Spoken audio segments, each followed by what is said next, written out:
On behalf of Ukatsu and Columbia Public Schools, we'd like to welcome you to this esports event. We understand a few of you may be new to League of Legends and esports, so here's a quick introduction. First things first, esports is specifically the competitive sector of video gaming, where teams recruit players to compete head-to-head, and in the past few years, it's been gaining a lot of traction. Big investment money is going into top teams to recruit the best professionals in the world. Celebrities like Shaquille O'Neal, Alex Rodriguez, Steve Aoki, and even Ashton Kutcher are putting money into professional teams or esports software. As the professional scene grows, so do the scenes underneath it. Colleges are now offering scholarships to talented players, and programs like Ukatsu are serving youth levels. Esports covers a wide variety of video game titles, but none are currently bigger than League of Legends, the games that these kids are playing today. League of Legends is a free-to-play, team-based computer game. This is the map, Summoner's Rift. Think of it as the field or court that every competitive game of League is held on. Teams start at two opposing corners of the map, and the game is won when one team successfully pushes all the way to the other team's base and destroys the main structure, called a nexus. There are 3 lanes on Summoner's Rift: a top lane, a middle lane, and a bottom lane, as well as a forested area between the lanes called a jungle. To get to the base, each team will have to deal with a number of defenses. This includes minions, defensive towers equipped with turrets, and of course, the opposing team members. Players on each team each control one character throughout the entirety of the match. They pick their characters before the match even starts, and with over 130 characters to choose from, each with their own unique abilities and attributes, finding the right blend of characters is vital to a balanced team composition. All players begin the match at level 1, with the same amount of gold to purchase items to boost their individual statistics. Killing minions and jungle monsters, destroying towers, and of course, killing enemy team players awards gold and experience points to level up and buy more powerful items. Teams must work together to earn gold, take down objectives, and ambush enemy players so that they can eventually reach the enemy nexus to win. Each match usually takes anywhere between 25 to 45 minutes, though close standstills can last even longer. We've only scratched the surface of what there is to know about League of Legends, but that should cover all the basics for now. Pay attention to what the play-by-play and color commentators have to say, and you'll pick it up in no time. Thanks for watching our introduction to League and esports. We hope you enjoy the match. All right, everyone, welcome to the Ukatsu High School Esports League Week 5. That's currently what we're in. We're over halfway through the entire Esports League. My name is Ben Brooks. With me, I have Max, one of the 80 carry from Mizzou. That's correct. Very exciting to have him back on the casting with me tonight. Glad to be here. And so, coming in tonight, though, probably one of the hypest matches of the entire league. We do love our Providence rivalry. If you guys are Columbia natives, the Columbia Hickman and the Rockbridge Bruins, they go way back here in town. And of course, coming into this week, Rockbridge is undefeated. They sit at a 5-0, 4-0 record. Not quite yet. Yeah, I forgot. 4-0 record.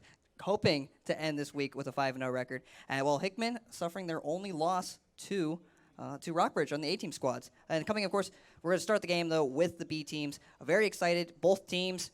What am I trying to say here? For the most part, the most exciting part about these B teams coming in is that they're very, very hungry to win. They've both been knocked down a couple of times, so it's different upsets in the last couple of weeks, and we're excited to see if they can bounce back this week. They've been strategizing a lot. I've probably seen more B teams, more from like the Rockbridge specifically, their B team strategizing about this game than I have for any other match. So that's going to be very, very exciting to watch. But coming into the game, though, specifically, I want to thank all of you guys coming out here tonight. Of course, we want to thank our sponsors as well, being Columbia College, Armstrong, Teasdale, Veterans United, and, of course, Hawthorne Bank, our very own personal bank. So shout out to them for making this entire league possible. And without anything else, though, if teams are ready, though, to jump into the game, we're going to hop right into the picks and bans for the B team rosters. Coaches, are you guys ready to go? Awesome. I think they started the lobby, yeah.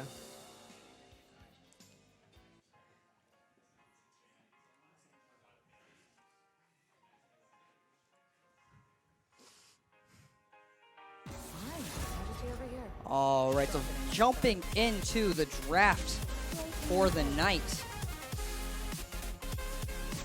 Who dares defy my will? jumping into the draft for the night. Sorry about that, bro. We're starting working with some new equipment here, so getting ready for an exciting night of games. On the left side, for the blue team, we of course have Hickman's B roster, and on the right side, we also have Rockbridge's B roster on the red side of the map. First 3 bands coming out for both squads. What do you think meta-wise, Max? What do these look like to you? It looks like some pretty normal bands. Zaya and Jarvan from Hickman High School were banned. Zaya's really strong, and Jarvan is as well. And then it looks like Rockbridge banned Ari, Galio, and Hecarim. A lot of team fighting champions that they're looking to get off the board. And they're going to pick up Ornn on Hickman's side and Darius and Warwick on Rockbridge side. I do like the Darius into the Ornn. He has a lot of bully potential. He's just going to be hitting him a lot in lane.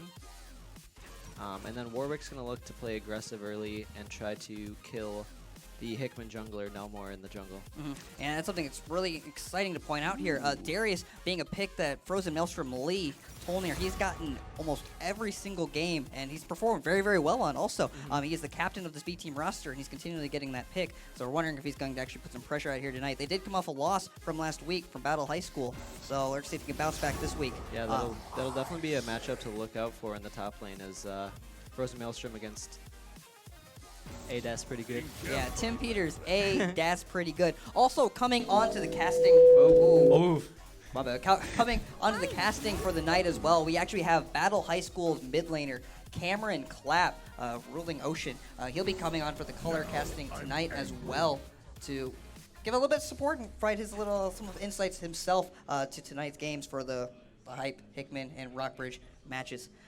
So coming back into the picks and bans, we see 2 support bands coming out of Hickman High School, the Braum and the Alistair. Makes sense. I don't really see what else. Actually, again, we don't even need to talk about the pro drafts that much because I forgot. So teams actually did their picks and bans before they got into this lobby. So these might not have been the specific order they picked them in, but we're seeing, I guess, it's probably a little bit more perspective here. What do these teams look like to you? Yeah, so from Hickman's team, it looks like they're playing for a really kind of a pick comp with Zoe, Ash, and Rakan, and Zach as well. They're going to look to try and single out Jinx or maybe Kassadin or Darius, try burst him as fast as possible, and try to get objectives off of that. And from Rockbridge's draft, it looks like they have a pretty heavy team fight with the Tark. Tark's ult makes all of the team invincible. They can't take damage. And then Jinx does a lot of damage later in the game, so they're probably going to look for that win condition, but we'll have to see how they play it out. Yeah, if I remember correctly, last week actually, the Jinx being played by Rilo for Rockbridge's B side. She was the star carry last time around. She got very, very ahead. We talk a lot about AD carries, the marksmen being the scaling threat. Jinx being a hyper carry, meaning later the game gets, the stronger and stronger she gets, and she just contributes so much to her team. And last week specifically, she performed amazingly on this pick. So again, we see it going over onto the side of Rockbridge, and you got to wonder here for team comp wise, Cameron, what do you think specifically? Who is a stronger team as of right now? Well, to me, it seems like I'd say Rockbridge has the strongest one right now. I mean, the Zac is really scary, but it's just the Taric is such a good pick for their team. They have like a good time Taric ult that can allow Kassadin to just ult into the backline and be able to have that Taric ult to keep him alive long enough to ult out as well if he needs to. And along with the Warwick and Darius combination with that ult I just think it's really, really strong if they're able to play it right. And I'm really interested myself in seeing how this mid lane matchup is going to go, because I think that Kassadin is a really, really good pick into Zoe. I think specifically speaking, actually, I've heard personally talking with the different teams about what this week was going to look like. And it actually seems like Rockbridge might have predicted and forced Hickman into that Zoe pick. They knew exactly what they wanted to ban away from Alec Alejero, both the Ari and the Galio. They both predicted. He's performed very, very well on both those picks. He likes to roam. Those are both 2 picks with a lot of mobility if you talk about their ultimates.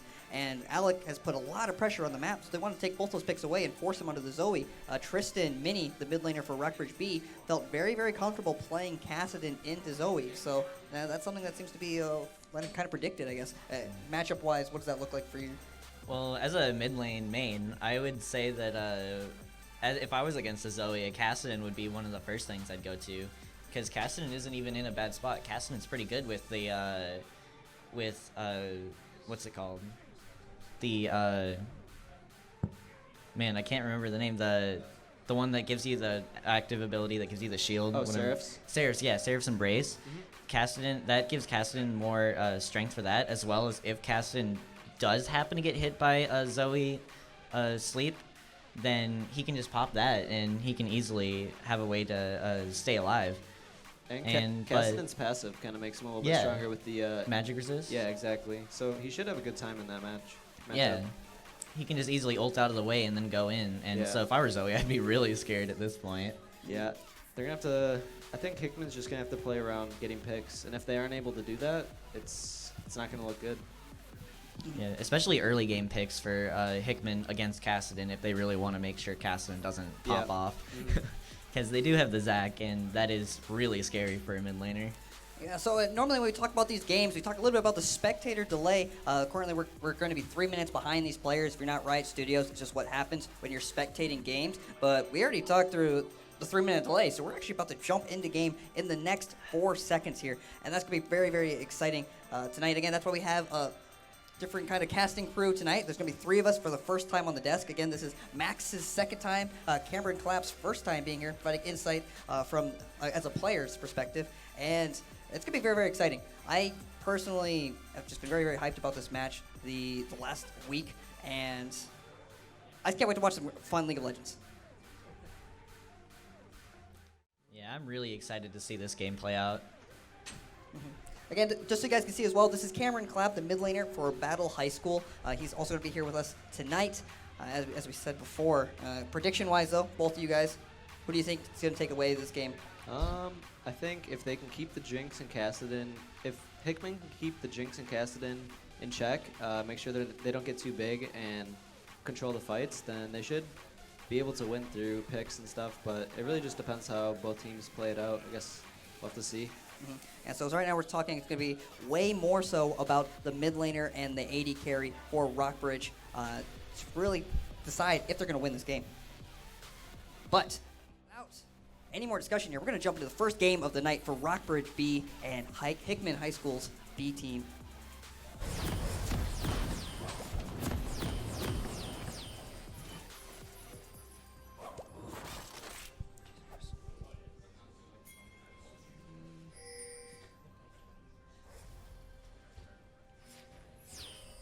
All right. There we so, go. First things first, like we want to do every single game. For those of you guys who aren't familiar with the actual characters in League of Legends, we want to highlight who is who. So, start it off. We have Ornn here, the Ram God-looking character, giant red hammer-wielding player, being played by Tim Peters. That's pretty good. Very exciting to see him. He's performed very, very well on all the tanks that we've seen him on this entire league. So Ornn being a very meta pick, wouldn't you guys say? Yeah, it's a very good pick to see coming out of the top lane. Of course, then coming out for the jungle for Nathan Elmore being played. Of course, his tag is Nelmore. He's playing Zac, the giant blob kind of creature. Another tank that has a lot of engage. Again, another very meta pick, something he's very comfortable on. Nelmore has traditionally been the primary kind of engage for his team. And with the Zac pick, he's going to have a really good time of putting a lot of pressure on the map and really starting these team fights, which, again, something we all want to see. And from rosters that have traditionally have stronger kind of players in their team fighting, hopefully we'll see a lot of those in this game today. Of course, star player for Hickman High School's B team, we have Alec Alejero performing very, very well every single match, day in and day out, playing Zoe, the little girl right here in the mid laner. She's somewhat of a newer character in the sense that she hasn't been around for years like some of these characters have. And again, a pick we haven't seen him play on yet. So we're going to see if he still has the same kind of pressure coming around into this game. Definitely going to be an interesting pick here. Yeah, of course, now in the bot lane, we have Tom Lawless, playing Ashe, seen her multiple times, the bow-wielding Ice Queen. A lot of CC coming to this pick, along with Willin456 being played, of course, by Griffin, another support pick. He's kind of a Birdman creature. A lot of engage as well. Again, we talk a lot about Rockbridge's scaling side, but on Battle side, or Hickman side, apologies, I was looking at Cameron over here. Hickman High School has a lot of engage out of all of their characters. Now, yeah.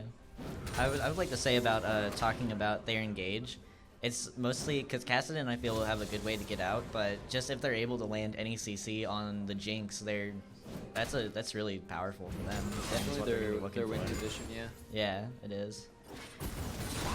Top side of the map here, we have the team captain for Rockbridge's B squad. Lee, Frozen Maelstrom, Tolnir playing the Darius. Again, a very comfortable pick, very strong into a champion like Ornn. He is more of your, wouldn't say he's more of like a fighter, more like a bruiser. He does very, very well into tanks, and we, of course, he has that highlight play. He does very, very well. Hopefully he can carry his team to victory this time around. For the jungle, again, we have JT Plaz 3, played by Jordan. Very excited to watch him again on this jungle pick. Warwick, another sort of more of a meta pick. He is a recently new jungler main, in the sense that he just started playing jungle for his team when this league began. So, you guys say Warwick is very difficult champion to pick up? It's not too bad. I think he should be all right. Yeah, so we're going to see how well he performs on this time around. Again, now we have Tristan Mini in the mid lane. Again, he used to actually be a support for Rockbridge's B squad. Then he now changed back to mid lane here. Just picked up this new skin for Kassadin. Again, he was predicting that Alejero would pick Zoe into their team, so he had the Kassadin prepared. Exciting to see if it's going to pay off. Yeah, that skin for Kassadin is personally one of my favorite skins in the entire game, because it's just so beautiful. Yeah, it's definitely a good-looking skin. Yeah. Worth the money. Of course, now back in the bot lane, we have Riley and Dawson being played by Rilo Dasso, the Jinx Tarek bot lane. Again, she's going to be the primary carry for this team later on in the game. Oh, we actually just missed it. We just missed a mid lane kill by Alejero. Oh, so there was that. Nelmore did gank, and that was one of the things we were talking about, is how with Kassadin, that early game gank from Zach is one of the scariest things. Yeah. Because you can't really do anything about it if you're pushed up. We talk about power spikes a lot from a lot of different characters, and Kassadin being played by Mini, he does have a huge power spike when he hits level 6. It allows him to blink, teleport a short distance, and it's kind of what his primary engage and primary escape tends to be. So, like you just said, you gank him pre-6, he doesn't have a lot of tools to escape on. Yeah, the fact that they got that gank off and did kill Mini is going to mean Zoe's going to have an easier time playing this lane, and hopefully they can get Kassadin not as big. Yeah, he actually also did burn his flash, but look, we see at the top of that, both of the mid laners did burn their flash summoner spell ability, being a blink that they can use every 5 minutes. So without that ability again, Mini, Tristan, he will not have any form of escape if he gets ganked again within the next 5 minutes or so, or until he hits level 6. And with that, though, a small lead going over to Hickman High School. Currently, not too much of a gold lead, about 500, 600 gold in favor. Some of that attributed to the kill. But for the most part, the CS leads, again, we talked before, when you last hit minions, they give you bonus gold. Not too much of a difference across the board. Yeah, it seems to be pretty tied up. Everyone's equally paired in CS. Could change in a few minutes. I guess we'll have to see. So we talk a little bit. Oh, actually, we're seeing it again. Alejero. Potentially going to Rome, not he ends up just using a ward in the river instead, so he doesn't get ganked either. Again, we normally see him roaming time and time again throughout the league, and I think that's why Rockbridge had a game plan, taking away 2 of his more comfortable picks, forcing him onto Zoe. You guys said before that Zoe, or Kassadin necessarily, is a pretty good pick into Zoe. From Alex's perspective, how should he play if he wants to win this lane? I think he's playing pretty well right now, getting that level 6 before Kassadin and just hurting him as much as he can before Kassadin gets 6. And then after that, he's mostly just got to bait out the Kassadin ult, because as soon as Kassadin's able to ult, if he throws his sleep too early, it's... Ooh. Oh. A big chunk out from Zoe. Yeah, that's what he's going to be wanting to do right here. Definitely. The more that Alejero can abuse Mini in the early game, the better off Hickman is going to be. Yeah. Because of Kassadin's ability to blink to other locations with his ultimate, it makes him really, really strong for ganking. And we see a nice little skirmish between the 2 junglers right here. Yep, Zach's going to EN onto Warwick. Smites him down. Alec? Smite over the wall. Well played. That was really clean. Yeah, Alejero so far walking away. 2 kills to start off this game. They're going to start up the Infernal. With Warwick down, it should be free here for Hickman. Now we're going to talk about the Dragons again. They're one of the neutral objectives on the map of Summoner's Rift.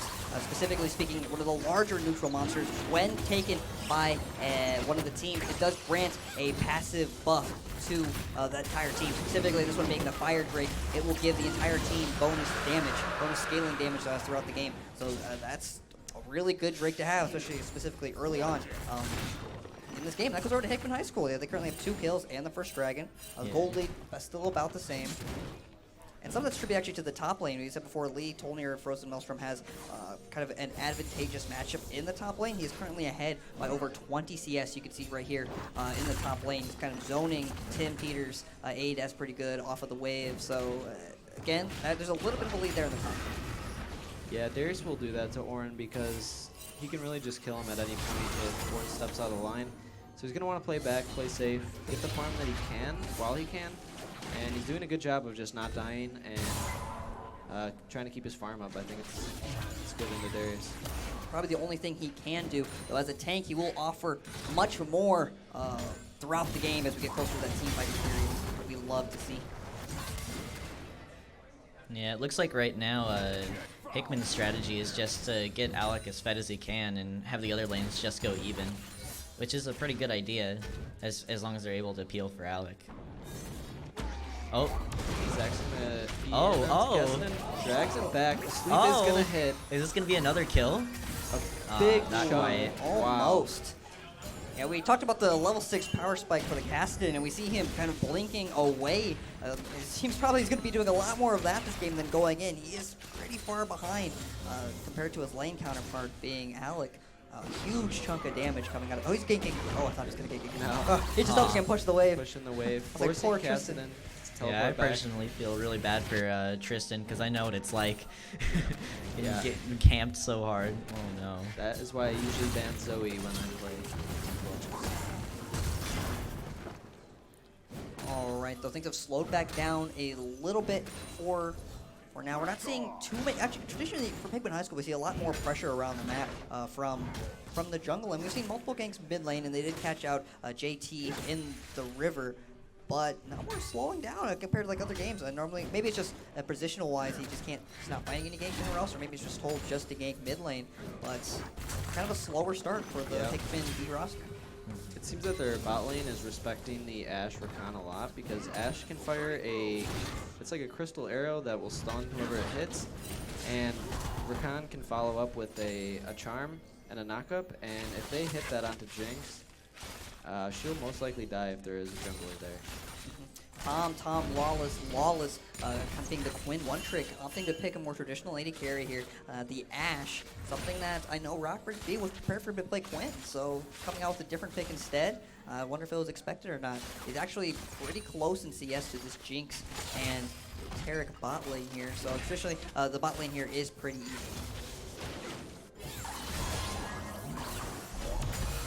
That was a nice ult.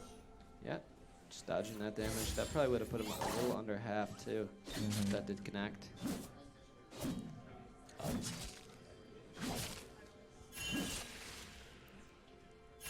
Again, pretty slow start though for the most part. About 10 minutes into the game, a slight gold lead going over to Hickman High School.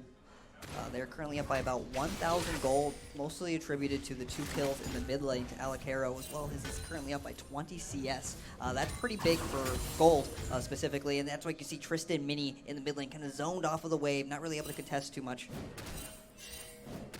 But otherwise, again, much slower start. And you gotta wonder too if necessarily the slower start too much of a bad thing. You see in professional play here, we might actually be seeing a roam in the mid lane. Both JT on the Warwick and Mini on Caston looking for a gank in the top lane.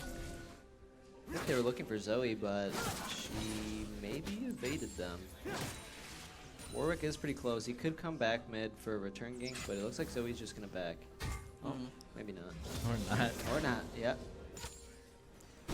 So and you gotta remember, we talked a lot before about all these crazy kills. Sometimes they call it a clown fiesta in the league community. But essentially, in professional games, there's not that many kills, is there? No, usually games can go like 20 minutes without 1 kill, and teams will still have a huge gold advantage just from playing the map better. And I think a lot of that can be attributed to the experience that these players are getting throughout this league. Again, this is week 5. We saw huge growth out of every single team from weeks 4 and 5, that being the second part, or weeks 3 and 4, apologies.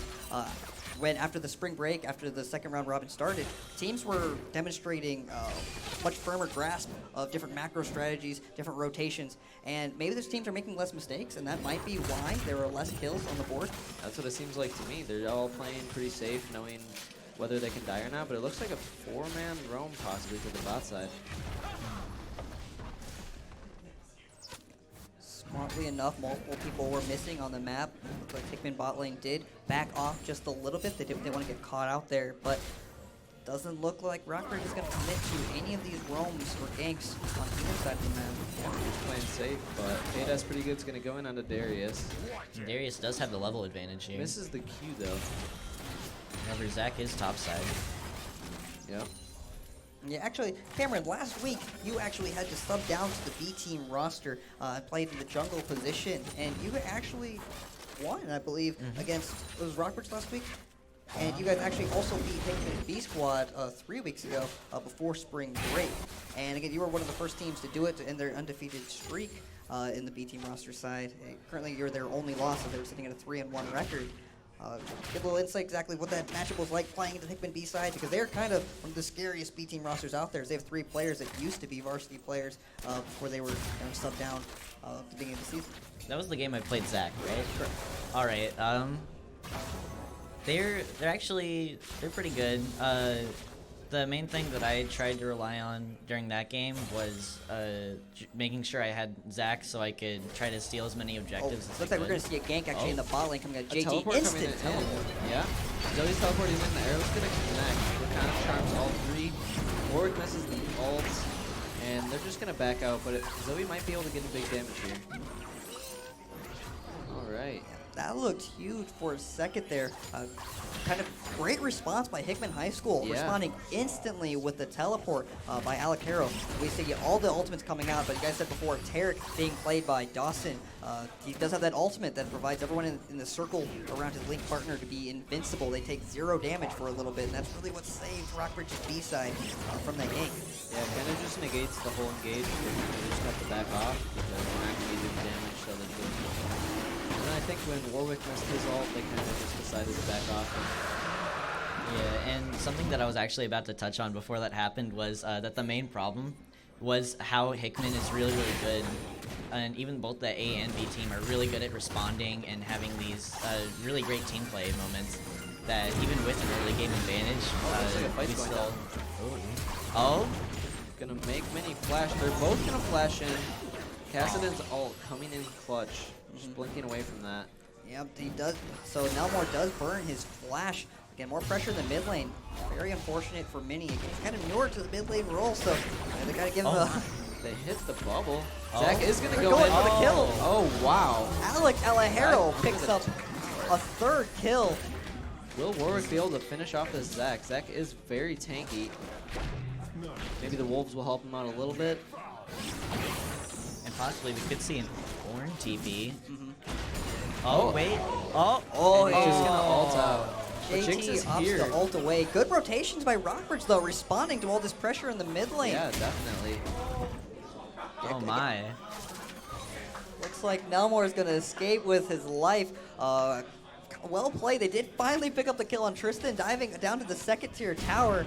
But Alajero does go down, though, to Frozen Maelstrom, Lee Tolnir, who does roam down from the top lane. He does pick up the 1st kill on the board for Rockbridge High School. Currently, the gold sits at 2K, 2,000 gold lead in favor of Hickman. They are, of course, 3 kills to 1 and the 2 Drakes on the board. So, again, slight advantage over to Hickman, but at least Rockbridge is on the board now. Yeah. I'd say that was pretty good for Hickman, though, because Ada's pretty good. He got to free farm up top. He was down about, I think, like 25 CS earlier, and now he's only down 20, which is pretty good. He's been able to just free farm and get back into the game.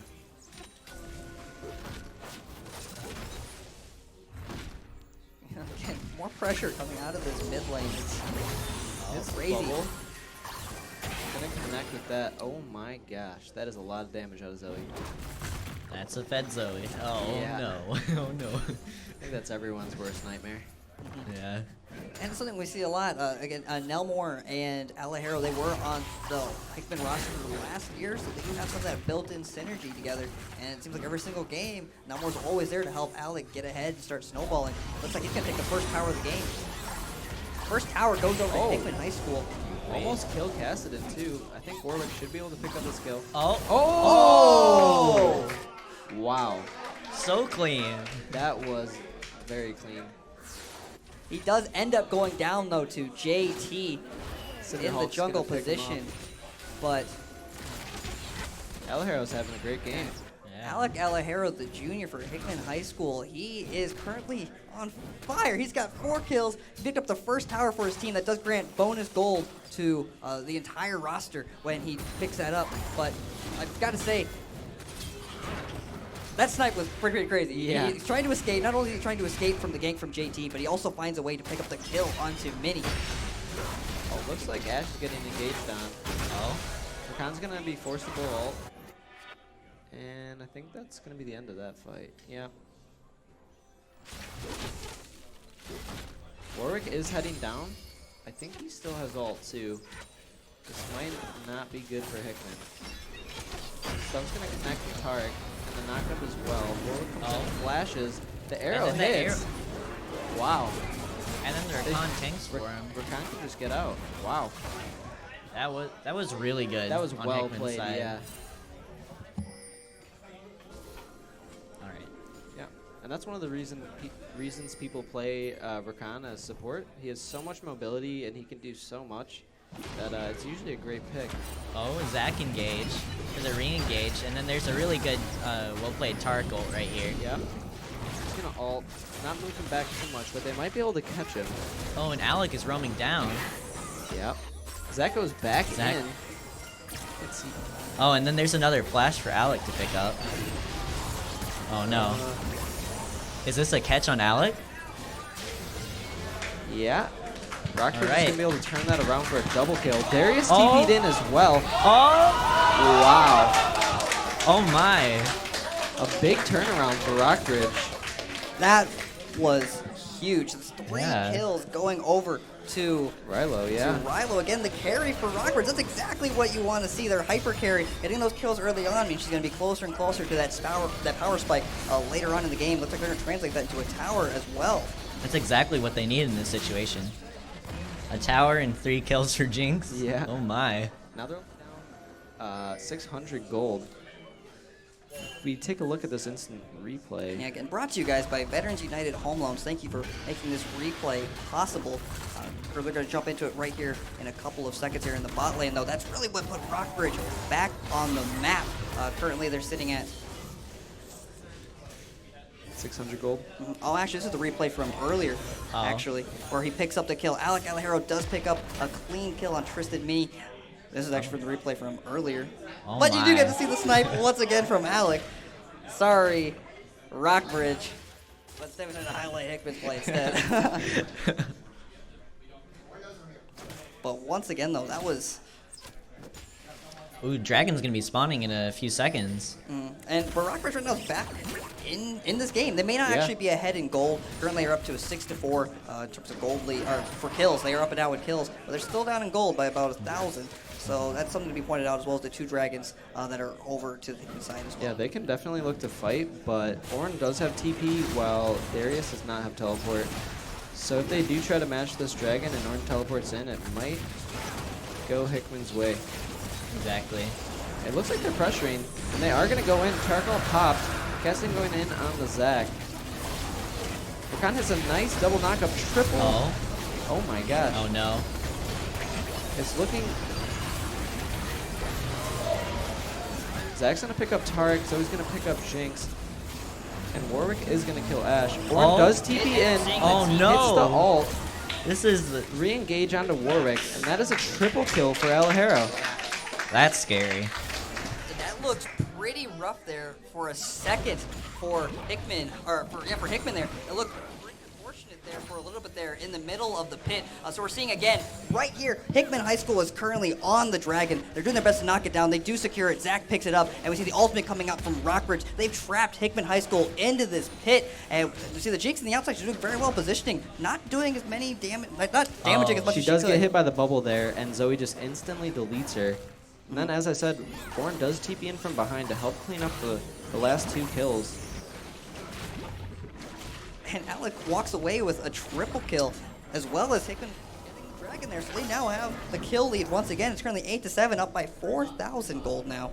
That's That's kind of bad news for Rockbridge. Right when they found a really good play on one side of the map, Hickman just turns it around. It looked like they had the advantage there, but again, that early snowballing that Nelmore did to Alec helped him get ahead early on. He's just really, really strong. You guys keep saying Zoe, you don't want her in those games when she's fed, and he is indeed a fed Zoe. Yep, she'll just pop out of nowhere and instantly kill you, as Rilo learned. They're gonna have to play really careful around mid now. Oh no.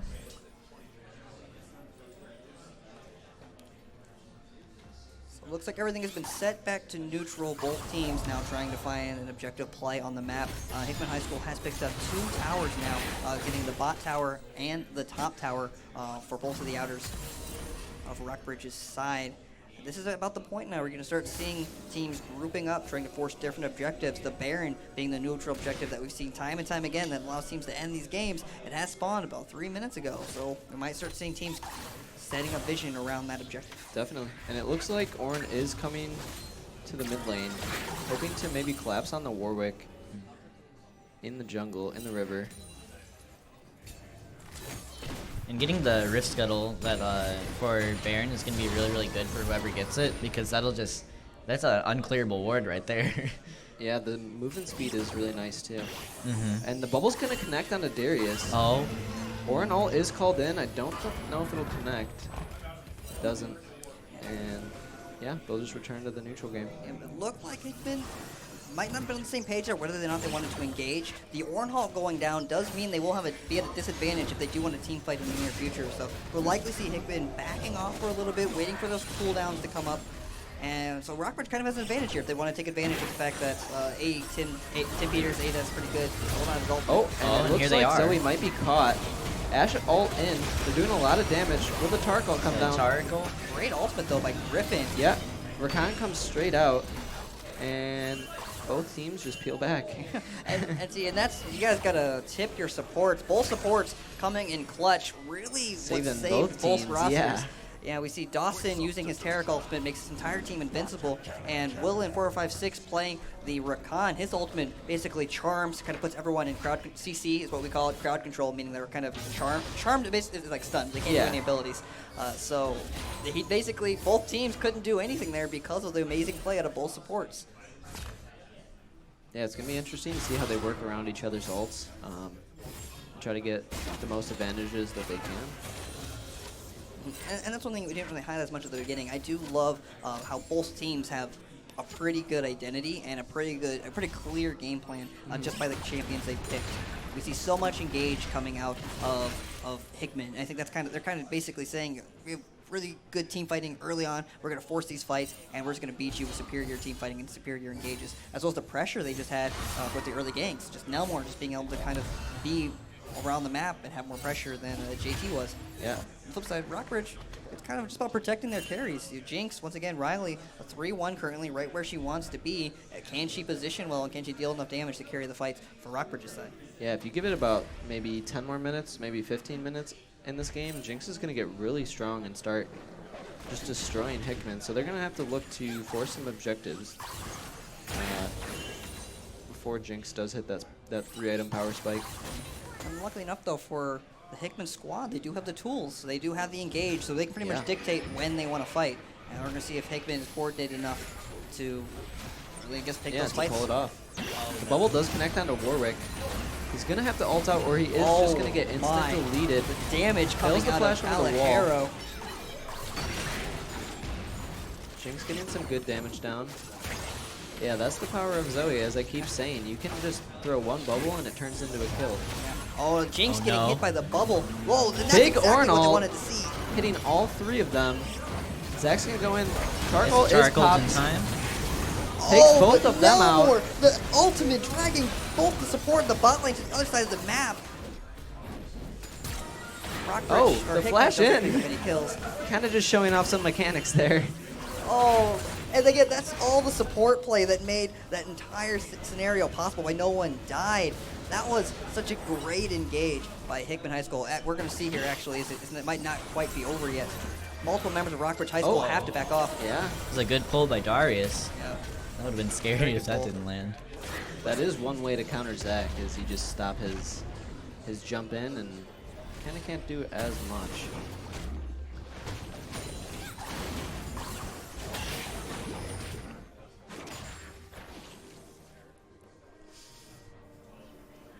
Yeah, let's see if we could see that again here. That was such a crazy engage in the mid lane here. So what we see, both teams currently doing a standoff here, right there in the mid lane. They find the bubble onto Jinx, right what they want to see. She gets picked off pretty early. They're finding a huge engage. The Ornn goes in, basically telling their entire team, hey, let's go in. But it's the Taric, once again, Dawson, that saves his entire team. They're all invulnerable at that point, and it allows them all to escape. But it was such a good engage, and multiple members of Rockbridge got so low that, you know, they were still able to pick up that tower.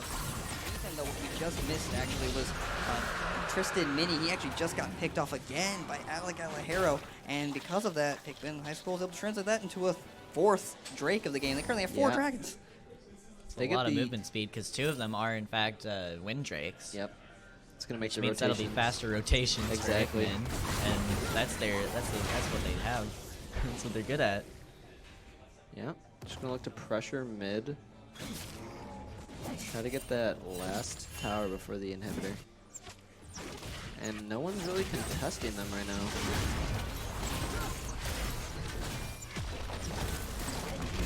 Looks like Rockbridge was unable to, like you just said, contest this tower. They just have to give it up for free. It's like Hickman High School is rotating into Rockbridge's jungle, trying to take any camps left there, take away the resources from Rockbridge, and eventually maybe set up for a Baron. And that's really what you want to do in this situation, right? When you have this kind of a lead, you're kind of forcing them into their base. You want to set up some vision and just starve them out. Yep. And that's something that Hickman High School can do very, very well with their team comp. They have the engage. They can just set up different bushes. They are going to catch Rakan out. Oh, Rakan knocks 2 members of Rockbridge into the pit. Gonna look for the yep. Kassadin, with his blink ability, is just gonna be able to chase down Rakan for actually years. And they might have put. But they do back off. Oh, my no. gosh, Alejero! What a game! He's sitting at 10 and 3. Flash out. And that seemed like a good position for Rockbridge to be in. They found the pick on Griffin, sent him over the pit, and that also puts Tim Peters in a pretty sticky situation, but looks like they all just disengage, and instead, Hickman High School finds a kill. Yeah, and without a Taric alive, they're not going to be able to team fight at all, because there's not going to be any Taric ults coming through. Yeah, that's what saved them multiple times. Again, Dawson's dead for another 8 seconds. Hickman's just going to turn for Baron. At the very least, they probably should secure some more. Oh, no, they're going to start the objective. Again, the Baron being the giant purple serpent here in the pit. It's again one of those late game kind of check marks, checkpoints that you want to get to if you want to end the game. When the team that secures Baron, they get bonus damage as well as they buff all of the minions around them. Those kind of creatures allow them to walk down the lane. And buffed minions, Baron empowered minions are very difficult to deal with. And it's right now we're likely going to see a pretty big push out of Hickman High School, and they're going to try to at least get another inhibitor, if not end the game. Ornn might be caught out, though. Is this going to be a pick on Ornn? Oh, Ash and Zach are roaming up. Oh, yeah, they're just going to back out. Zoning arrow. We'll call it a zoning arrow. Yeah, definitely a zoning arrow. Yeah, he meant to miss it. He was just trying to scare him off. Yeah, scare him off. Yep. But yeah, Hickman's just gonna reset and most likely push down the lanes, try to take anything that they can with this Baron buff. They do have Hickman High School does have an open inhibitor that they can go for in the mid lane. When an inhibitor does go down, it starts spawning super minions in that lane. Again, much stronger minions, harder to deal with. We do see Tom Lawless in the bot lane. He's having to kind of clear that wave that Rockbridge set up, so they're not able to group yet. Rockbridge did a good job of wave management on both sides of the lane, so someone does have to respond down there. But hopefully after that, we'll see Hickman High School grouping while they still have Baron buff. Maybe not, though. Maybe they got the objective, but it doesn't look like... I personally don't see any clear kind of objective that they got going on here. Tom Lawless electing to just push the wave to the midpoint before...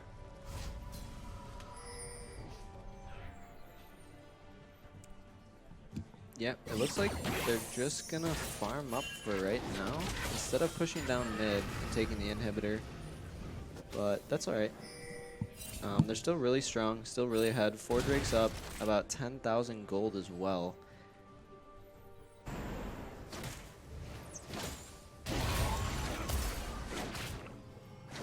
Yeah, they're just trying to get the side waves pushing too.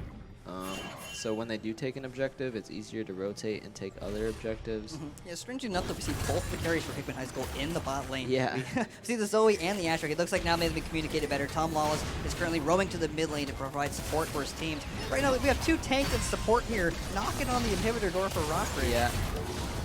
Oh. Some damage going down. Oh, we see the engage coming out again. That's Tark gets deleted before his ult can go down onto him. Alec wasn't even in this fight, by the way. But Riley is still alive, doing her best to repel the rest of the team. Yeah. She heals, but looks like Nelmore is going to find the engage on pulls her. him back in too. 3 members of Rockbridge are still alive and on the board, desperately trying to defend their Nexus. Riley's still alive. There's still a chance here for Rockbridge to repel the Hickman onslaught right now. But alas, it wasn't quite enough. Hickman B squad does take down the Nexus and secure their 4th victory in the season. With that, Hickman B will end. Right now, they're sitting at 4-1, and unfortunately, Rockbridge B squad, they'll fall to a 2-3 record. Yeah, Hickman played that very well, getting the Zoe ahead early mid, shutting down the Kassadin. Definitely well played out of El Hero and Nelmore. And it's kind of what you expected to see. We always highlight Alec and we always highlight Nelmore as the kind of people that really kind of get their team snowballing early on. And it's just that kind of pressure that we saw early on that just allowed Alec to get so fed. We saw that Dragon Pit in the middle of the game where it looked like it was in favor of Rockbridge, but the damage coming out of the Zoe was just too much. Yeah, so without anything else, so we're going to break out a little bit differently than before. We're going to start setting up for the A-team rosters here and have a much kind of a shorter intermission as we're kind of going to break out and do a couple of coaches' interviews, kind of ask them their perspectives on what that draft looked like, maybe get a couple of player interviews as well. But we'll be back in about 15 minutes to bring you some of that as we prepare for the A-team rosters between Hickman High School and Rockbridge. Spicy matchup. I'm really excited to watch. Very, very excited to get. Rockbridge is undefeated. Hickman High School trying to upset them, give them that first, give them that 1 in that loss column here. Yep. So again, Cameron, again, thank you. We'll of course probably have you on again, coming in for the second game of the night. We're going to need 3 people to handle the hype that will be this Providence rivalry match. So again, we'll be back in about 15 minutes, guys. Don't click away from those browsers. All right.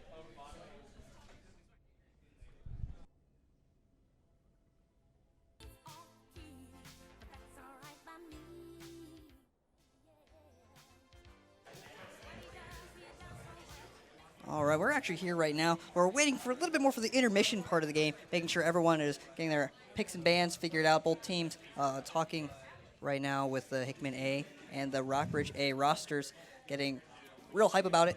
Yeah, getting real hype about their games, real hype about what their champions are going to be. We're actually sitting here now with Alec Alejero James. We want to kind of break down exactly what was going through your head in the last game, because actually, if for being honest, they targeted your Galio and your Ari, and they were actually planning on you picking Zoe into that game. Were you prepared for that? Honestly, I just wanted to pick something that I'd have fun on.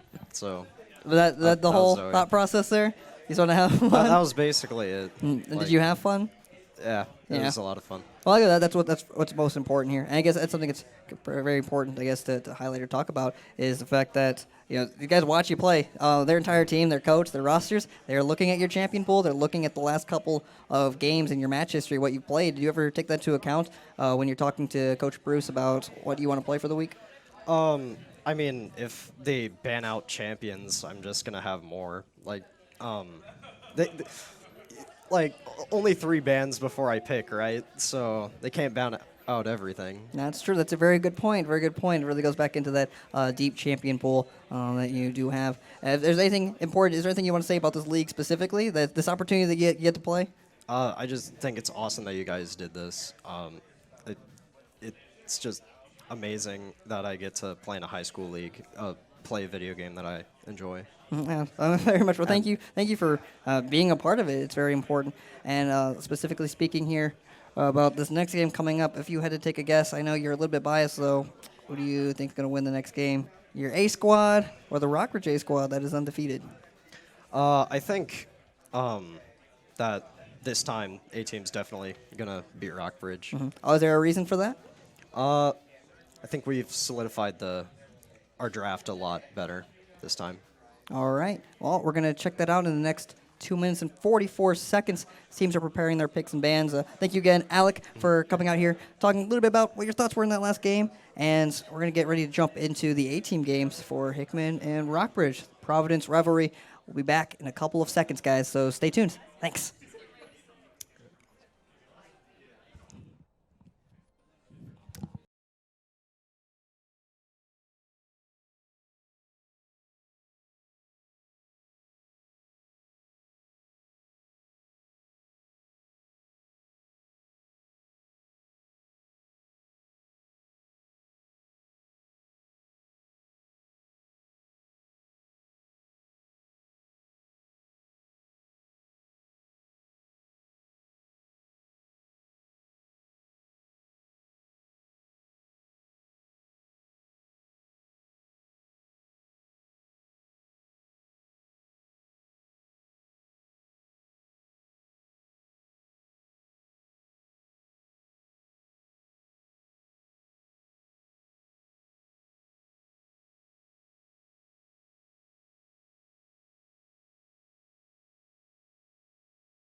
All right, guys, and we're back after that short intermission, setting up for the A-team games here, going into the Hickman, the Rockbridge game, Providence rivalry. Once again, very excited to get into this, and we've heard so much hype and so much smack talk going on, honestly, in the last couple of weeks as teams prepare for this game, specifically the coaches being Coach Bruce and Coach Cobb, respectively for Hickman and Rockbridge. They definitely feel very confident going into this game that they've got it figured out. Yeah, it's pretty funny for me, too, because I do play for the Mizzou League of Legends team, and Coach Bruce is our coach, too, and Coach Cobb is our mid laner, so it's pretty funny watching them go up against each other. Yeah, you got to wonder, is there anything like a little personal... they know each other on a personal level here. They are play together on a team. You're actually also on that team, so you're kind of a third-party perspective here. You do know both of them pretty well. So coming into this Providence match here, I think both teams have something to prove. Something to point out as well, when Rockbridge did beat Hickman for the first time in the round robin, Hickman High School did have a sub-support. Due to health issues, they had to make a last-second substitution in the support lane. And for being honest, it was that bot lane advantage that Rockbridge found that really allowed them to run away with the game. So it's going to be kind of a different story here. Hickman High School does have their main support on stage, Renee Tellman, Cookie. She will be playing tonight as a support. So it's going to be a very different bot lane than what we saw last time around. And I think Hickman High School has something to prove. Or on the other hand, Rockbridge, they're undefeated, and I think they're already planning on their 5-0 record after tonight. They definitely don't want to give up that undefeated streak, so it's going to be definitely a hype matchup here. Yeah, Gabriel, you specifically, you're kind of, as a player, you're kind of in there, kind of in the whole atmosphere of what's going on and the culture of all the teams. Your perspective here on both rosters, because we know Hickman before, when they were undefeated in the exhibition season, they also had that kind of confident air around them. How do you feel right now about either roster going into this? I mean, I feel like Hickman has a very, very great, really good chance of being able to actually take this game. And I feel that the main thing Rockbridge has to keep in mind is that they can't be too confident, because sure, they have won like 4 games in a row now, but if they think with that mindset of, oh, we won 4 games, we're gonna get another, then they might be too confident and then like overstay or something like that, and then that'll be really bad. Or like underestimate the bot lane, since they didn't have Renee last time. Yeah, Rockbridge's bot lane though is really the focal point of their team. They have a very, very aggressive, strong bot lane that really translates the pressure around the map. And so if both teams are ready though, we're gonna jump into picks and bans. Coaches, are the rosters ready to go? Are we ready to jump into picks and bans? All right, sounds like we are. So, without anything further, we're going to jump right into it. Think what I could offer. All right. Of course, the Cassiopeia ban. And that is the Kill Excel's signature mid lane pick. He performs very, very well on it every single week. Very scary. Yeah, especially since Cassio is in the meta right now. A good Cassio player is nothing to mess with. Darius being taken away, though, on the other side. Dark Quacker again, Michael Zhu, we talk about all the time. He is the star top laner of Hickman High School. Diamond won last season, taking away that Darius pick. That is his one trick, per se. Yep, and then the Swain ban as well. Swain's been seeing a lot of bans and a lot of play in the past few weeks in almost every league, from professional to college to, I'm guessing, high school as well, because Swain is so strong right now. You don't really want to mess with him or let the other team get him. Yeah, they even nerfed Swain, but he's still really, really meta. Yep. People calling it kind of a baby nerf. Not too much taken away from him. He's still a monster. So Hickman realizes that. They're going to take it off the table. And the first pick, Fiora, blind. Wow. Yeah, and that's kind of a statement being played. I think Dark Quacker actually has played a different champion every single week, and he's back on more of a carry style. Fiora into Camille. This is going to be an interesting top lane. A lot of fighting going on between Dark Quacker and Dark Quacker and VexQ. Yeah, Andrew right. VexQ in the top lane. Camille being one of his more comfortable picks. He's played this champion a lot. And into the Fiora-Camille matchup here. It's going to be very fun to watch. We're not seeing two tanks in the top lane. And then Hickman's going to pick up Trundle and Lux. Trundle is really good into Zach, the green blob character we saw last game. He takes away his armor and his magic resist and kind of steals it for himself for a short time. Yeah. So Trundle will become like a super tank, and Zach will be kind of able to be ripped through. Very good tank takeaway, I guess, from the... basically, he's just very, very well into tanks. Yeah, like which, a again, tank killer. Yeah, Jeffrey kinda. plays very, very well. I've actually also seen the Jin banned away from Rockbridge. Yeah, that's also another statement. A Jin being ex-Sim Michael's most comfortable pick. He picks it every single game, and they dominate lane with that pressure. And I was opting to pick a Lucian. Again, more of an aggressive AD carry, but not doing very well in the meta right now. Yeah, but I think Lucian and Braum have a lot of innate synergy with each other. Braum's passive is a 4-proc stun, where if someone's hit 4 times, they get stunned. And Lucian's passive is anytime he uses an ability, he gets 2 auto attacks basically immediately. So they work really well together. And then Tristana Karma in the bot lane are going to look to probably play safe, let Lucian fall off, because Tristana becomes a monster later in the game. Yeah, and kind of going into it, though, Lux, we're seeing very different picks from all of these rosters. The people have kind of opted on their comfortable picks. We got to highlight, of course, Galaxy Fox on his Zach. He really likes heavy engage junglers. So Zach is another one of those. Great that we saw last game from Nathan Nelmore. And, of course, Andrew in the top lane, another comfort pick. But for the most part, otherwise, everyone else is playing very different champions that they haven't selected throughout this league yet. For the mid lane, though, for Hickman High School, we don't talk about How very often, but How he's been the backbone of this Hickman High School team. He's consistently landing crazy Lux ultimates, crazy bindings, and while he's not making as many crazy diving plays as like you see Dark Quacker or Ghost Subat jumping forward, he's consistently up there in the damage charts and carrying his team in a lot of these fights. Last week specifically, he had multiple Lux snipes throughout the game that just like eliminated the mid laner of Jefferson City. He just wasn't there to be able to match in any of these fights, and that's just something that How just has. He's just very, very good at being there without really getting targeted, if that makes sense. That makes sense, yeah. Yeah, you don't really, no one really thinks about him that much. Yeah, How's definitely going to have to watch out for Galaxy Fox's Zach. As we stated last game, the early ganks, he can gank from basically anywhere, get on top of the Lux, who does not have a blink like Kassadin does, doesn't really have a way to get out besides Flash, which is like a 6-minute cooldown, so yeah, How's going to have to be really cautious in the mid lane here. Yeah, and actually, yesterday, Battle did a scrim against Hickman, and they had Lux, and Lux, he was able to land really, really solid Lux Qs, and a lot of really major bot lane plays in that game, and I'm hoping to see some of that in this game too. Yeah, that's true. As an A-team mid laner here, you play against both How and Kill Excel, Justin for the Rockbridge's B team. And I'd say they both have very different play styles. Which one do you prefer playing against, Cameron? The Hickman mid laner. You prefer playing against Hickman mid laner? Oh, so you're kind of scared of Kill Excel, Justin? Does he just play very well into you? I mean, I'm not really scared, but Of course, you're not scared. I don't want to put you out there like that. Yeah. Of course, you're not scared. not scared of any of the mid laners. Come at me. Yeah, of course. Thank you, Cameron, for that insight right there. Again, though, we talk about the primary carries for Hickman High School. Dark Quacker, again, Michael and Matthew playing Ghost Subat. The Tristana, they're both playing carry champions this time around tonight. So, traditionally, we've seen Dark Quacker play a lot of tanks. We've seen him play Cho'Gath, carry on that. We have seen him play, he played Yorick last week, and then he carried on Kale. That was a carry game as well, but he's all over the place with these champion picks. Yeah, definitely with Fiora, he's going to look to just fight the other top laner, the Camille. He's just going to look to fight him solo and push the side waves as much as possible. Try to get, it's called a 4-1, where there's 4 people usually in the mid lane, and the Fiora will be either top or bot, just split pushing, trying to find advantages.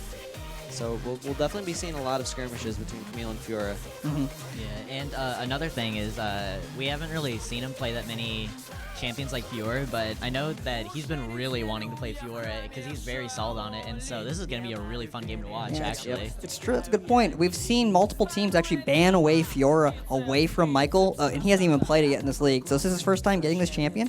So we're going to see if Hickman can turn it around. Again, coming into this Providence rivalry match, there's a lot on the line here. This is the battle for first place. Not only is Rockbridge sitting at an undefeated streak, but of course they're sitting first place in the standings, and Hickman securely in second place.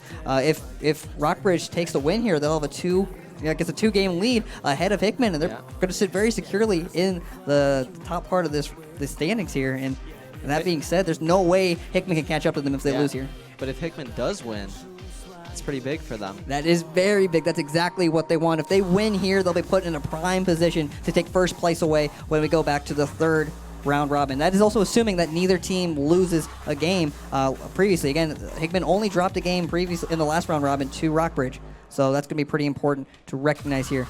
The spectators' delay is now over, so we'll be jumping right into the game.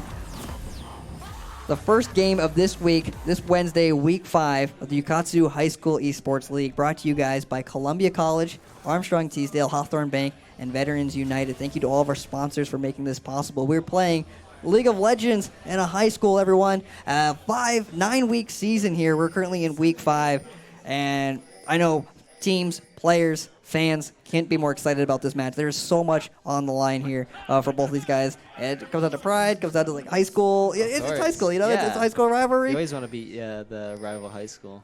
Yeah, there's have so the much bragging rights. There's so much that could happen this game too, especially something that I'm even seeing in the Twitch chat.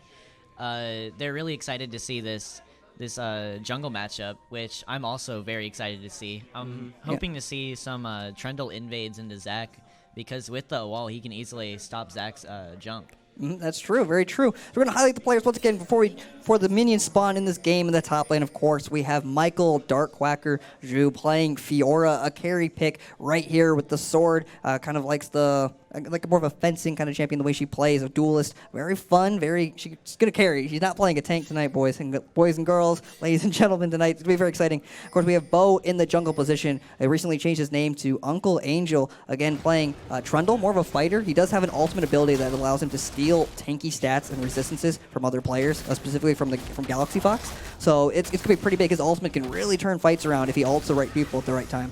Mid lane, of course, we have Hao playing his signature Lux pick. The one time he did not pick Lux, actually, it was into Rockbridge High School, the game that they did lose. He picked Ari, actually, if I believe. So he's back to Lux again, and he's undefeated on this Lux, so that's something to point out as well.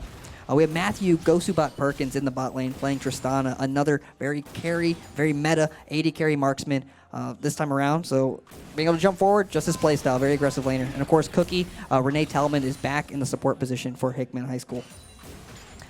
Of course, for Rockbridge's side, we have Andrew Vexcu in the top lane playing his, I gotta say, his signature Camille pick. He's very good at this champion. And of course, it's his entire job, every top laner's job in this league, is to kind of put that stopgap on Michael. We'll see if he does his job and doesn't give away too many kills to Darkquacker in the top lane. Of course, we have Jeffrey Galaxy Fox Mullen on the flip side for jungle playing Zach once again. He actually had a different path this time around. He's always actually started. We make a point of this every single time we're watching. He always starts on the blue side and invades at about 3 minutes, but it's a little bit different this time around. We actually see Bo on the top side. He's actually looking for an invade in Rockbridge's jungle here. He doesn't find anything. So he's going to find a gank. Though. Possible gank. Nope, just going to back out. We see the missing pings. He's letting his team know that those camps have been taken. So Jeffrey has started on a different side of the map here. And it looks like Trundle and Zach are going to run into each other at Scuttle, maybe? No, just going to go for his Raptors, farm it up. And back in the bot lane, though, the star bot lane for Rockbridge High School, though, we have Michael X Sim and Sean J Hong rounding out the bot lane, a very aggressive duo. This is a very different pick up. We've seen time and time again the Jin Jaina pick, a lane that has a lot of pressure, and they snowball very often. And I gotta say, Lucian, Braum, the picks they have right now, they synergize very well together. Even though Lucian isn't very strong right now, this is the 80 carry we're hovering right now with the dual-wielding pistol kind of character, and he's not very good in the meta right now. His win rate's probably the lowest of all 80 carries. But with a good support, he can definitely make up for that.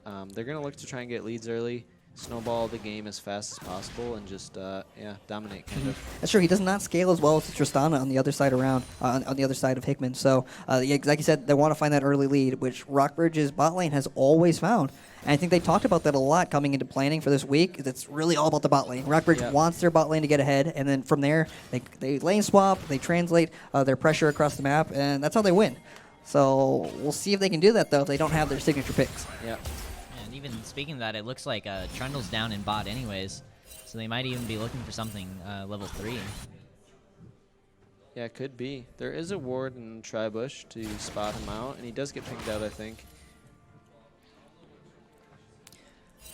Yeah, again, if we're talking about standings and rankings here, being the first place and the second place teams coming into the league, Hickman was the #1 seed, predicted to be. They were undefeated in the exhibition season, and of course, they have a lot of experience playing together, and of course, Darkquacker being one of the highest ranked players here by far.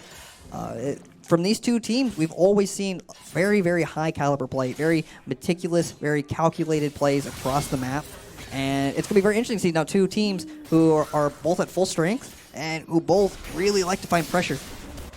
In the mid lane, though, we're seeing a gank coming out of Uncle Angel onto Justin Kill XL. Can we talk about Kassadin all the time? And they does pick him up. First blood going over to Hickman High School. Kassadin, just like last game, being played by Tristan Mini. He doesn't have his blink, doesn't have his ultimate until he hits level 6, so he has no way to escape from that. And first blood goes over to Hickman High School. It's a clean gank. Yeah, abusing the same thing twice in a row, just ganking him early before he gets his blink and picking up a kill again. Yeah, we keep saying blink. I didn't. We know his ability's called Rift Walk. It's like blink is what's traditionally in video games. It's kind of like a short teleport, a tiny distance, and that's what he does instantaneously. But he didn't have it yet. It wasn't level 6. Oh, and a nice scrap between the top laners here. Yep. Fiora does have a lot of lifesteal in her kit. just going to heal up. Yeah, he did have a level advantage as well. Actually, the top lane, again, we talk about pressure. He's currently already up by 20 CS, and we're only 6 minutes in the game. CS being minions killed, and when you kill a minion, you get the last hit on them. It does give you bonus gold. Gold being ability by items makes you stronger, so arguably, Darkwalker's already kind of winning this lane, although, I mean, that's sort of be expected from a previously Diamond 1 top laner. And I think Fiora is a good pick into Camille. Can kind of stop her from going in and just win trades. So we'll have to see how that pans out in the top lane. Fiora did back, bought some items, and everything is just going as normal here. Nice trade. Hickman does come out on top on that. Lucian is pretty low from that fight. Yeah, we talked a little bit the bot lane for for Rockbridge High School being Xsim and Jaehong, the Lucian Braum. They do have some synergy together. You guys' opinion, what does that matchup look like for Hickman's side? Does a Tristana Karma traditionally do well? I mean, as an 80 carry main yourself. Yeah. It's not as bad because there is a Karma on that side just to shield up the Tristana, soak some damage. But Braum did take Ignite, and it is a Braum Lucian lane. They can just put the pedal to the metal, go all in, try to kill him, but it does take some planning, some good mechanics to pull that off. It's not easy per se. Yeah, it is more of an all-in sort of lane. Yeah. I love Lucian, and he has a passive that allows him to shoot kind of like a double tap kind of thing, which allows him to proc that Braum passive early. We'll say the Karma being more of like a mage-ish support. She does deal a lot more damage than the tank that is Braum, so potentially poking them down, preventing them from all-inning. So hopefully we're actually seeing more of an even matchup in the bot lane. Xsim is ahead by a couple of CS, but again, more even than it was traditionally last time around. If you recall, last time Rockbridge and Hickman faced off, they had already given away about 5 kills at the 10-minute mark. So this is a much better start for Hickman High School's bot lane. Yeah, they just want to play safe until Tristana gets a few items, and then because she has superior range to Lucian, she kind of just wins all the fights later, and we'll probably see that happen if this game lasts that long. So instantly calling out the Dragon, the bot lane of Hickman High School noticed that the bot lane of Rockbridge had just recalled. They knew they weren't there, so with the jungle pressure down bot side, they elect to instantly go for the first objective of the game, being the Earth Drake. Earth Drake granting you bonus damage to neutral monsters, so other dragons or barons, and of course structures. So they're going to deal more damage and take them a lot quicker. We talk about this Tristana pick too that Gosubot's Matthew Perkins is playing right now, and she is very, very good at blowing up objectives. She takes them very quickly. That's one of her abilities. I think that's pretty lucky for them to actually get that first mountain because of Tristana's being able to put a literal bomb on top of a turret. Yep. Yeah, literally. And being able to have a mountain drake that can deal additional damage to a turret, that would be something really to be afraid of for Rockbridge. And it looks like while they were taking it, they didn't really know it was happening. Yeah, exactly. We didn't see any response from Rockbridge's side of the map. And again, this is going to be an unfamiliar situation for them. This is one of the first games here where they don't have an early lead. It's going to be a little bit different, I guess, perspective for them to play from. I know their strategy coming into this was kind of getting an early lead. It's also obvious from the champions they've picked in the Lucian and the Braum. You got to wonder though, if they don't get that early lead, what's their backup plan after that? And it looks like they're setting it up. Trundle's actually out of the bush. He does get hit though by the Tristana jumps Braum. in. There is a teleport coming in from Kassadin, and he is level 8. He's going to be able to rift walk, but Hickman just gets out. Yeah, good discipline by Hickman High School. They see the teleport coming in, and they instantly back off. Go top. Oh yeah, in the top side of the map, we actually just missed it. We actually just missed a 1v2 in the top side of the map. The audience letting us know they're watching the mini-map. We didn't see it, but Darkwalker, Michael Zhu, he just 1v2 in the top lane. Jeffrey, Galaxy Fox, Mullen. And he is teleporting bot as well. And he's going bot? Oh no! And they give it to Tristana. Tristana with the double kill. That is going to be really big for Hickman. Yeah, unfortunate camera work at the time, but Michael Zhu in the top lane of the map, he picks up a double kill. He's getting ganked by Jeffrey Galaxy Fox, and he picks up the double kill. Not only does he kill his lane opponent, but he also kills the jungler, and then he instantly makes a teleport on the other side of the map, and Ghostupod picks up 2 kills. It's a 5-1 right now. 4 kills just picked up in the last less than 30 seconds by Hickman High School.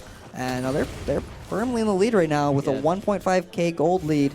Dark and Whacker 4 making kills. some big And plays. fun fact about Fiora: Fiora is actually known for snowballing games. So having a Fiora with 2 kills, she might be able to just 1v9. dominate lane after this.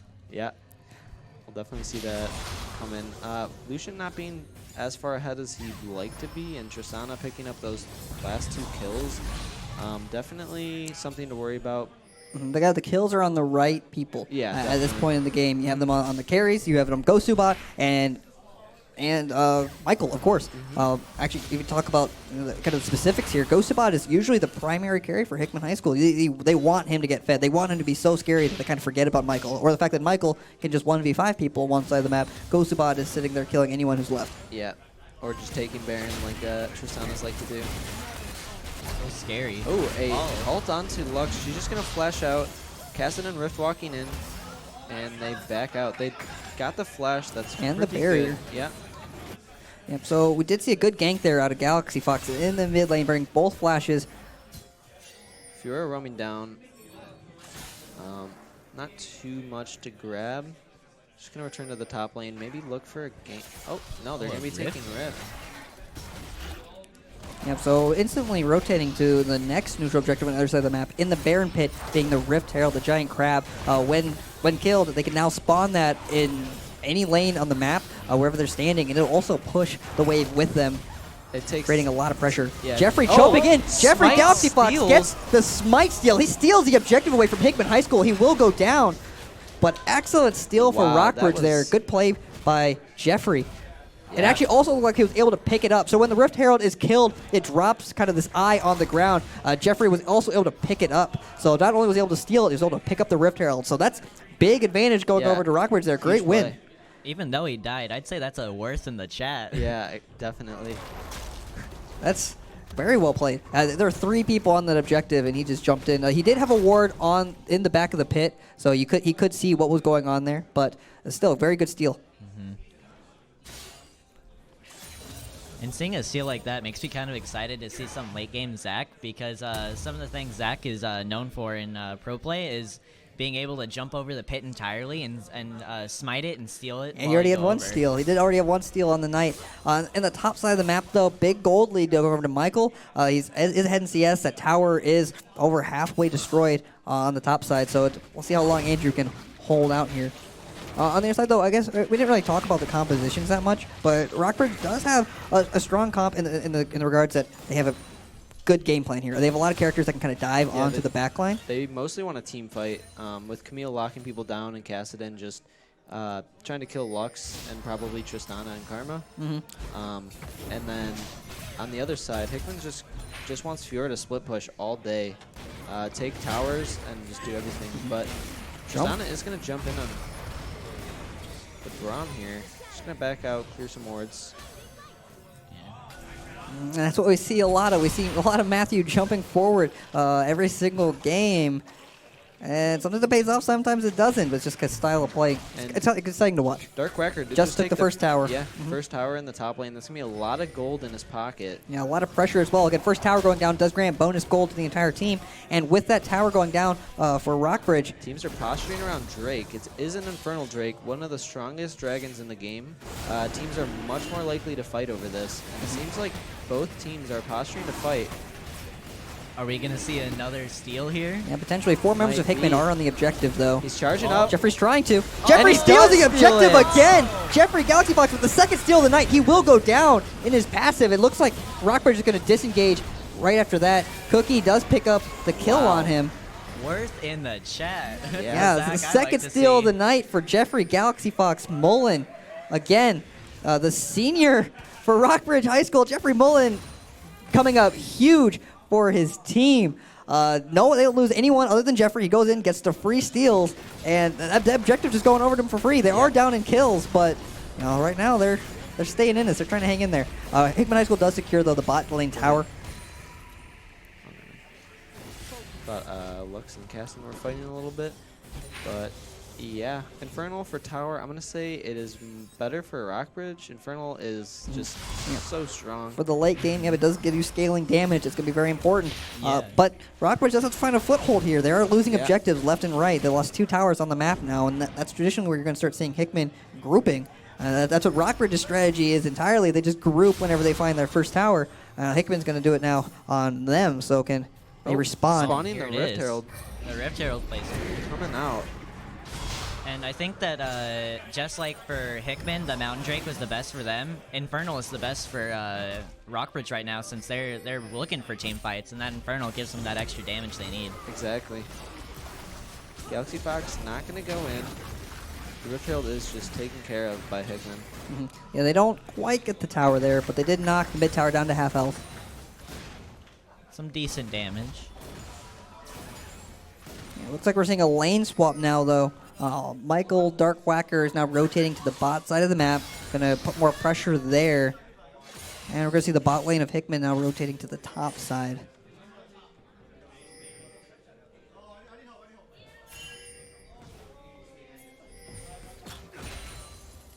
Yeah, not too much going on right now. Just wave clearing. Nice poke. Yeah, a little bit of poke on the Trundle. There are no neutral objectives up, so both teams kind of just pushing waves, getting a little chunk on their towers and stuff like that. You know, now we're almost coming into the 20-minute mark in this game, so teams are going to start securing their second items, start hitting the midpoint of this game, and it's kind of where you'd hope to see the power spike for Rockbridge's roster. I don't know if they're quite there yet, though. They are down by about 4,000 gold. Looks like Darkwhacker up in the top lane. He's currently 1v2ing in this situation. He's still alive. The 1v4ing. Oh, He doesn't was pick so up a kill, close. though. He does go down. Michael does secure the kill on Darkwhacker, but on the other side of the map, though, Hickman does pick up another tower in the mid lane. That's exactly what Hickman wants, to be honest. Yeah. Because they just want them to overcommit resources, overcommit people to try and stop Darkwhacker, and in the meantime, they take the mid tower. Yeah, we've seen it time and time again. That's just the pressure that Michael Zhu, he just commands when he's on the Rift. It took four people to take him down. Yeah. So that's got to mean something, even though he did go down. Yeah, having personally played against him before, that's the scariest thing to see right there. When your team's 1v4ing, you don't even know if he's gonna. Yeah, it's a he's coin gonna go flip, right? down. Yeah, we've seen it Scary. before. We've seen him in 1v3, 1v4 situations where he just kills everyone. But it looks like Rockbridge were able to take him down this time. So it is something they do get a tiny bit of a shutdown. They get some gold going over to their pockets. But for the most part, that's a net win, though, over to Hickman High School. 8-3, 3 towers, 1 dragon in their favor. And we said before about the Mountain Drake, allowing them to take objectives quicker. They're just going to tear through towers. Hickman, or Rockbridge can't let Hickman continue to do that throughout this game.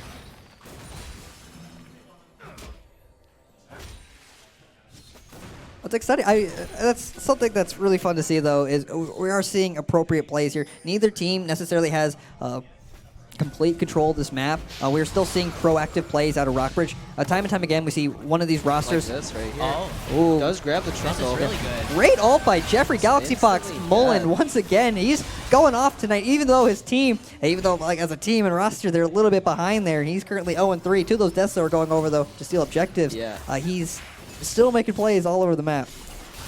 Like I was saying before, that's something that's really important to talk about, actually, is normally both of these teams have such a commanding lead that the other teams just have to, like, respond. Hits the stun. Oh, another engage, though, going on in the mid lane.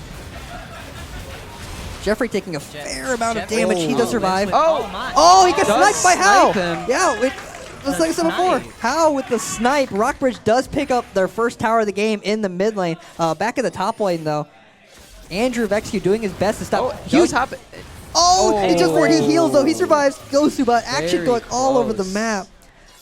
Can Andrew stop Michael from taking this tower here, though? It doesn't look like he's going to have to back off here. If he tries to commit too hard here, he's probably just going to go down. Yeah. So one of Fiora's abilities. Ooh. He tried going in, though, before he took down the tower. Oh, He goes down and anyway. he A dies. solo kill going over to Darkwhacker. He just And has the quacks way are too- coming out. Yeah, he just has way too much pressure.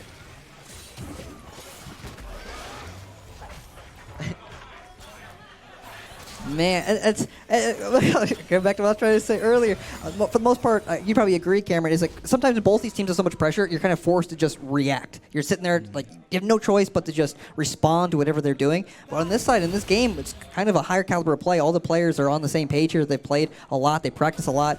We see proactive plays being made all over the map. Both teams are still vying for control when we talk about positions and different plays.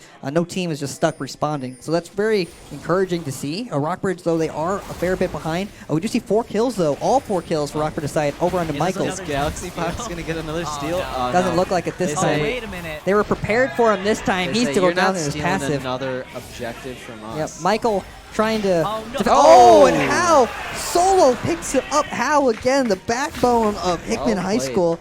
And Hickman does pick up the tower in return. No steal this time over to Jeffrey.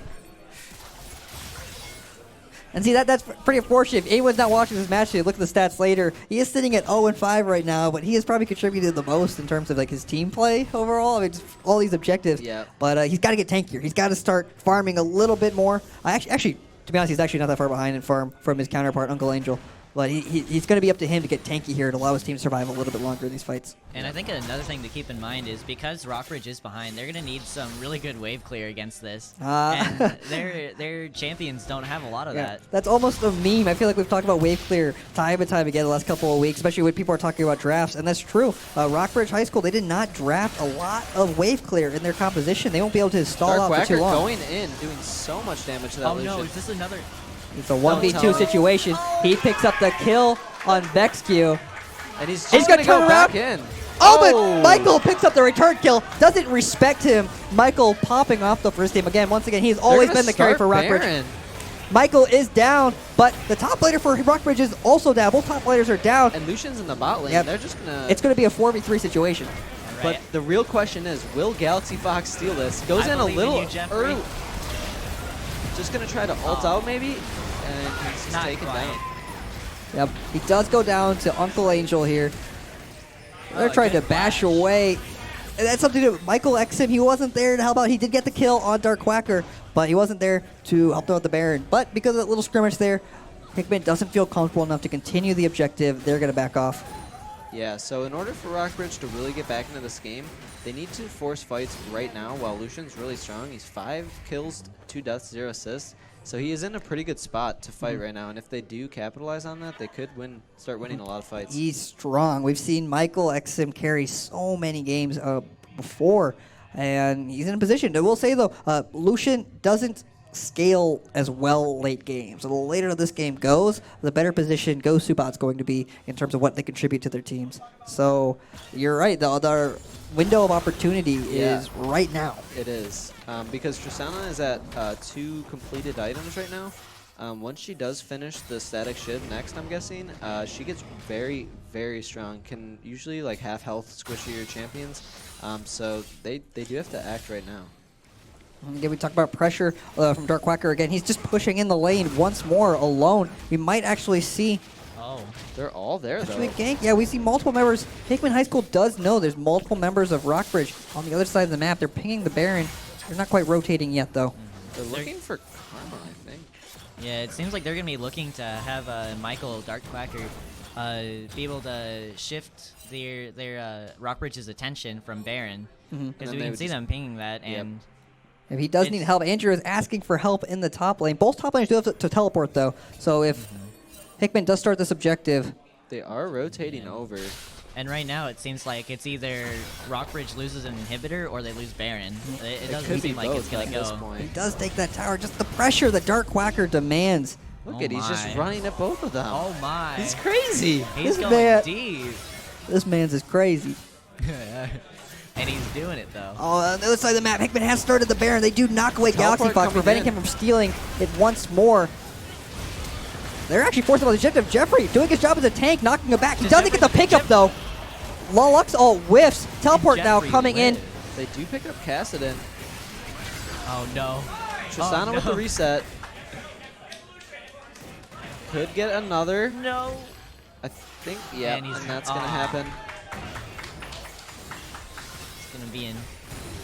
Looks like it's gonna be an inhibitor for Hickman over here. Yeah, Rockbridge didn't have a choice there. They had to stop Oh. them from taking that Baron. If they didn't, again, I talked about the Earthquake they had previously. They're just going to run these objectives down. Unfortunately, though, Hickman High School does pick up enough kills, and they do get another tower in return, and they're just rotating right back to the Baron.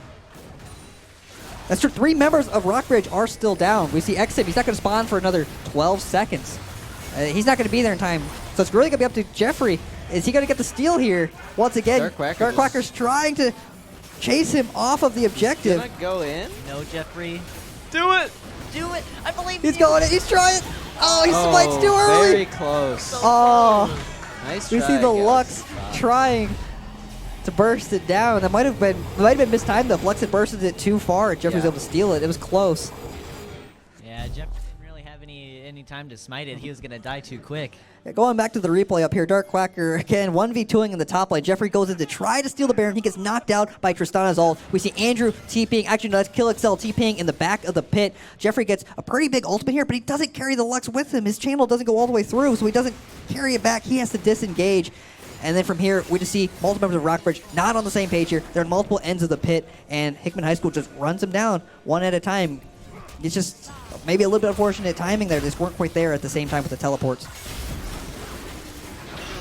Grom just getting caught out by the Dragon Pit, kind of trying to ward out for Rockbridge there, but does get caught by the Lux. And they're just going to turn for the next dragon, which is another Infernal. This is a good point for the team to be at. The window of Rockbridge is closed a little bit. It is 18-5 though. They're down by about 10,000 gold. And if you guys play like collegiate League of Legends, professional League of Legends, 10,000 gold is enormous. That's huge. Definitely not. And another Inferno. Yeah, Hickman High School. They're looking for Zach. They know he's up to some shenanigans over there. They've learned their lesson. Not going to let Jeffrey steal a third objective from them. Hickman's adaptability here, knowing that Jeffrey is looking for that steal. A 1v3 situation here. Dark Quacker wants it, going though. kind of deep. That's the thing. I haven't seen one ultimate yet coming out of XQ for hard to gauge. Here we go. We see it right now. See the up Zach engage coming out. already. It's a 1v4 situation. He's unable to escape from this pit. He's going to go down. And they get it. A valiant That's really effort. good shutdown gold. Yeah, that is, definitely. That's true. Michael Zhu, the top laner for Hickman High School, Dark Quacker, he does have the most deaths for his team. In some regards, he's feeding right now. He is feeding Rockbridge half of their kills. But again, pressure coming out from the mid lane for Hickman. They don't get any objectives, though. So that's something, if you have such a good top laner, if you're split pushing and that's a strategy you want to have, you got to make sure you communicate with your teams. They weren't getting any objectives. There were 4 people on Michael, but Hickman didn't do anything with it. So that's maybe a misplay there in some regards. But it looks like it's slowed down again a little bit. Back to the neutral game here. At this point, though, it's going to get harder and harder for Rockbridge to win these fights. For sure.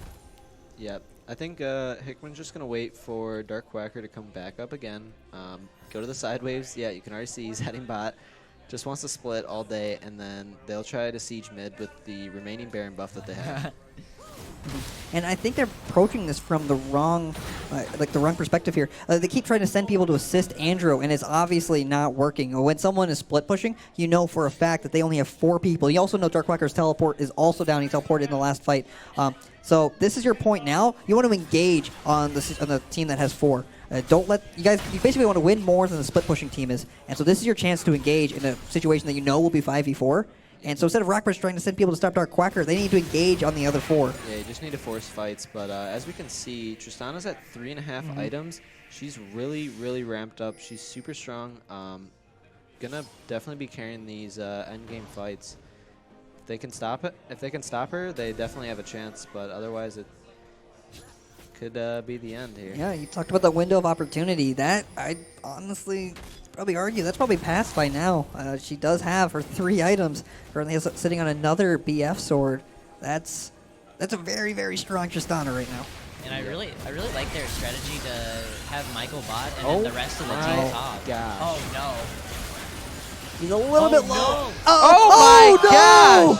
Oh, The no! 1v3 and he does it! That's what you call a clap right there. Yeah. Dark clapper. Back at it again. Oh. He's going for his this the- 4th. He's going for his 4th kill here. Holy. Oh And my he God. gets He it! gets it. He's just killed 4 members. 1v4. I gotta say, Michael Zhu, the junior of Hickman High School, he just killed 4 members solo of Rockbridge's side. I wish Yeah. Quacker, more like Dark Clapper. Dark Clapper, indeed. We see Matthew Gosubot trying to flash forward, trying to make a name for himself as well. But 4 members of Rockbridge High School are down. There's no way they can defend this Nexus. And it looks like the undefeated streak ends here. But just for good measure, Kill Excel does shut down Matthew Gosubot right there at the end. But Hickman High School comes away with a very commanding victory. Not the quickest game they've ended, but probably one of the most the kill differential. Yeah. It's, I guess, coming at the end of it, it's what we kind of expected initially coming out of Hickman. This is their actual roster. Yep. But that's not to say that Rockbridge didn't put up the kind of fight that you'd expect. I'd say they had a very specific game plan coming into it, focusing on the bot lane of the map, bot side of the map. Yep. But they didn't have that initial lead. There was a point in the game, though, where Michael did have a lot of gold. He was ahead. He had the kind of the tools necessary to put his team in the lead. They just didn't take advantage of that window. Yeah. The thing is, with a comp like Rockbridge's, you have to capitalize early. You can't really afford to make mistakes, to be honest. And when Dark Quacker was able to pick up the 2v1 top, it kind of just fell apart after that because there's not much you can do when Fiora gets fed. And, yeah, you could just split push all day and end the game like they did. Yeah, and that 1v3 bot was insane. Yeah, 1v3 ends up picking up the 4th kill as well. Hats off to Dark Quacker there. Both teams now, both Hickman and Rockbridge, are sitting at a 4-1 record. They are now tied for first place. And it's an exciting end to the first night of Week 5. Thank you again to all the family, the friends, the teachers who came out to tonight's event to watch the Hickman versus High School match. I think it lived up to expectations in the sense that it was a very, even though the score wasn't close, I'd still say it was reasonably close. No team necessarily got purely stomped out, and that's pretty exciting to see. Again, thanks, huge shout out to our sponsors. Thank you to Columbia College, Armstrong Teasdale, Veterans United, and of course Hawthorne Bank. Thank you for supporting us, making this league possible. And so later on this week, we'll be seeing you, Cameron Clapp, later on playing against Jefferson City. So again, thank you for being here as well, helping us out in the caster's desk. Thank you again to Max. Yep. I appreciate everything. And we might do a couple of post-game interviews here in a second as soon as the rest of the team start wrapping up. But otherwise, though, we're going to jump into the classic slideshow. You guys can see exactly what's going on here. You guys at home can see what the stage looks like, all of that. We appreciate you guys tuning in, and we'll see you guys Friday. Thank you, guys. Yeah.